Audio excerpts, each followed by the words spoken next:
Alright, I'm making this Aeropress video for Francis.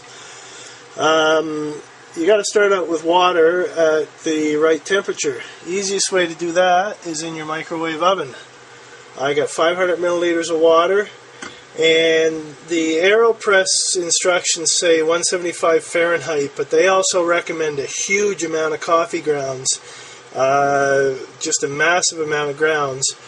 I use 4 tablespoons of coffee in there. I think my wife uses 2 or 2.5 tablespoons, in which case you actually want, when you have a lot more grounds, the temperature will be lower. If you have less grounds, the temperature will be higher. I'm going for 195, 200 Fahrenheit. I know that in my microwave I go about, I'll go 344, and there it is up there, 344. And we'll see what the temperature is when that comes out. It should be pretty close to where I want it. That's just out of the microwave, and I'm just going to measure the temperature. That is 185, 180, yeah, not quite where I want it actually. I'm going to pop it back in there for maybe another 11 seconds. Let's try 17 seconds.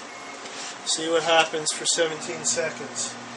Alright, I'll just entertain you dancing for 17 seconds. Oh, you can't see me dancing over here? I'm sorry. Well, I'm not a very good dancer anyway, in spite of what I may have believed in my teen years. Alright, here we go. Experiment with different temperatures for the amount of coffee you use. There's 192. That's close enough for me right now. So what I'm going to do is, got my Aeropress right here.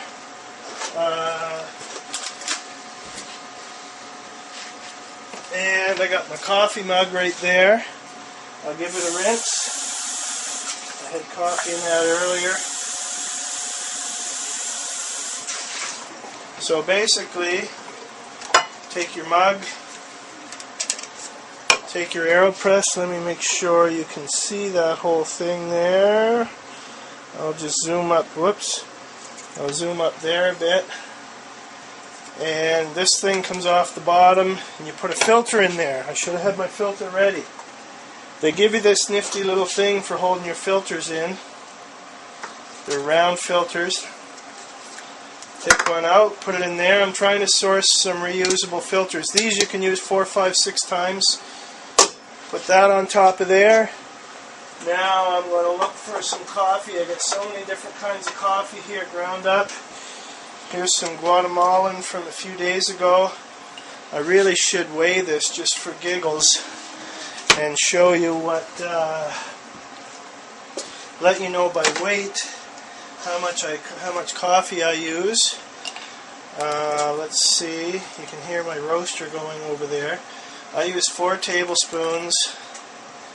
2. This isn't going to give me 4. There's 3 tablespoons, and I'll use some of this one, which is a Costa Rican, roasted the same day, I think. 4 tablespoons of freshly roasted coffee. That's about 25 grams, it's telling me.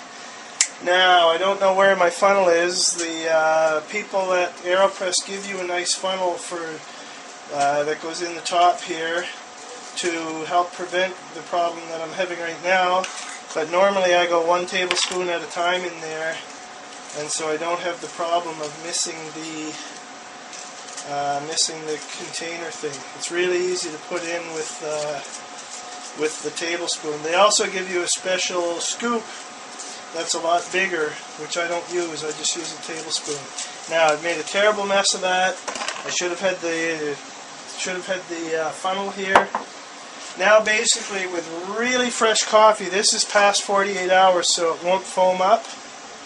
With really fresh coffee, you want to fill about halfway, and then it'll foam up if it's less than 48 hours since it's been roasted.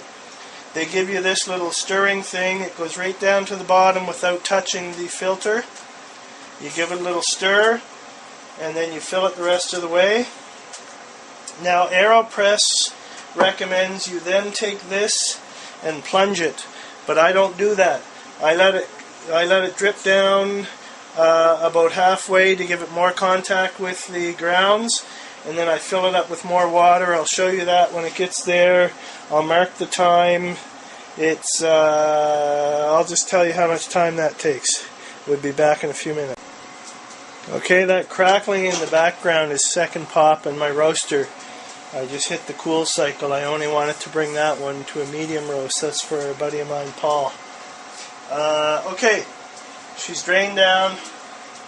Fill her back up a bit.